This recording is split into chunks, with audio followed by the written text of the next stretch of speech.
For the last few decades, global trade has done something incredible. It's been this powerful engine for equality, lifting hundreds of millions of people into the middle class all around the world.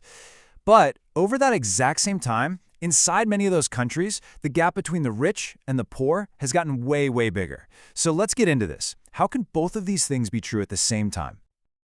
So that's really the big question we're tackling here.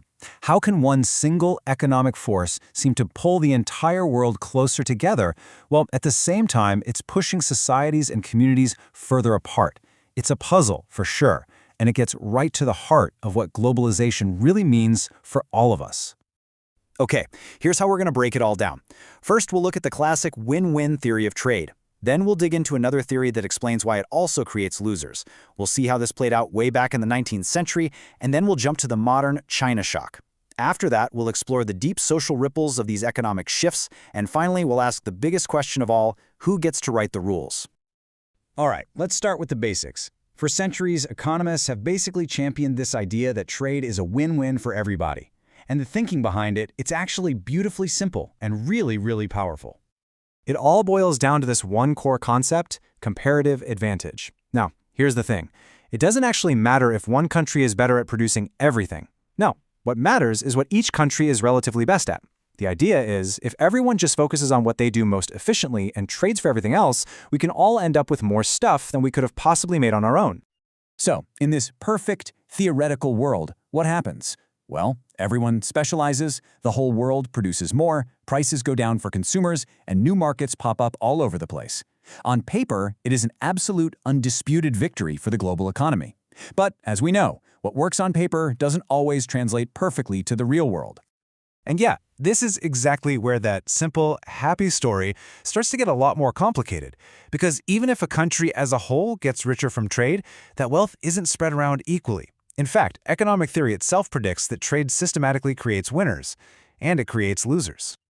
The theory that explains this is called the Stolper-Samuelson theorem. Now, I know, that sounds like a mouthful, but the core idea is actually pretty straightforward.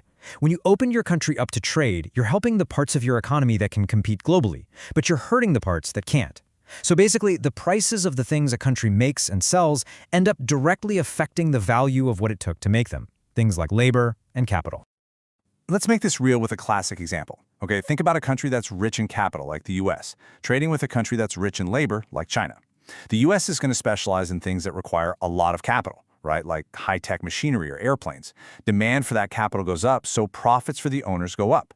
But its industries that need a lot of labor, like making clothes, suddenly face tons of competition from imports. So demand for those workers goes down, and their wages either stagnate or fall. Now in China, the exact opposite happens.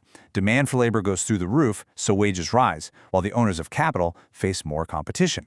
So right there, the theory predicts that trade is going to increase inequality in the US and decrease it in China. Now, you might be thinking, is this just a recent thing with China? Well, not at all. To see this exact theory in action, we can actually go way back to the very first great wave of globalization in the 19th century. So picture this. It's the mid-1800s. New technologies like the steamship and railways are just slashing the cost of moving things around the globe. At the same time, new trade deals are lowering taxes on imports. And just like that, for the first time, the world's markets started to really connect, and you could see the effects almost immediately. And what's really amazing is how clearly you can see this in the data. Just look at what happened with the price of wheat. As cheap American grains started flooding the British market, that huge price gap that used to exist between them just collapses. This right here is globalization in action, more than 150 years ago. And the results were, well, they were exactly what the theory predicted. On the left, you've got Europe, which was rich in labor but poor in land. Trade boosted workers' wages compared to what landowners were earning, so inequality actually fell. But on the right, you have the New World, including the US, which was rich in land but poor in labor. And there, trade boosted the earnings of landowners compared to workers, and so inequality rose. It's the Stolper-Samuelson theorem playing out perfectly. Okay, so let's jump forward to our time. For decades, the general thinking among economists was that, yeah, trade might cause some disruption, but the costs would be small and things would bounce back pretty quickly. But then, some groundbreaking research on what's called the China shock forced a major reevaluation of that idea. So, an economist named David Otter and his colleagues, they decided to shine a bright light on these costs that everyone seemed to be downplaying. And their work showed that for a lot of American communities, the hit from Chinese import competition wasn't small at all, and it wasn't short-lived. It was severe, it was concentrated in specific places, and the pain was incredibly persistent.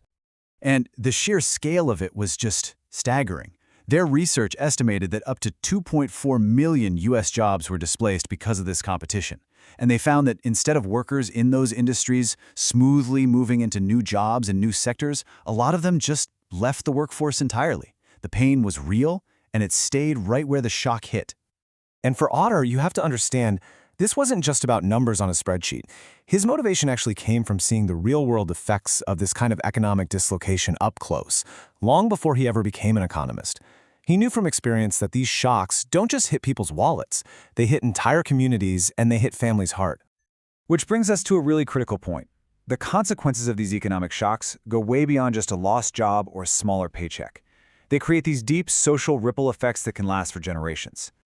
So to really understand this, Otter's team zoomed in on the communities where employment for man was hit the hardest, and what they found was a direct, undeniable link between these economic shocks and the very fabric of family life. The chain reaction they found was, well, it was heartbreaking, really. As these steady, well-paying jobs for men vanished, marriage rates and birth rates in those communities fell. And it wasn't just that fewer families were being formed. It meant that a lot more children were being born into single-parent households that were facing much greater poverty. And the effects didn't stop there. They didn't just stay within the family. The same localized economic pain also appears to be a major factor, one that we hadn't really noticed before, in America's rising political polarization. Now, what they found here is just fascinating. The areas hit hardest by trade didn't just flip from one party to the other. That's not what happened. Instead, they moved out towards the ideological extremes. Republican districts started replacing their representatives with even more conservative candidates. And in some heavily Democratic districts, you saw moderate representatives being replaced by more liberal ones. The economic shock was literally driving political fragmentation. So all of this really pulls us out of the world of pure economics and throws us right into the middle of politics. It forces us to ask, if we know trade creates these kinds of outcomes, who gets to decide what we do about it? Who actually writes the rules? The whole political problem with trade can pretty much be boiled down to this one simple imbalance. The costs, the job losses, the factory closures, they are stark, they are localized, and they are felt intensely by specific communities. And those people have every reason to get organized and fight for protection. But the benefits, your t-shirt being $1 cheaper, they're spread so thinly across millions and millions of people that they're almost invisible. And this dynamic right here is what makes trade such an incredibly explosive political issue. And so we end up right back where we started, but now the picture is a lot clearer. Trade isn't some neutral force of nature, like the weather. It's a system that's built on policy choices, on political deals, and power dynamics. So the real question isn't whether trade is good or bad. It's about who gets the benefits, who pays the price, and who gets to sit at the table and decide what's fair. And that is a question that doesn't have an easy answer.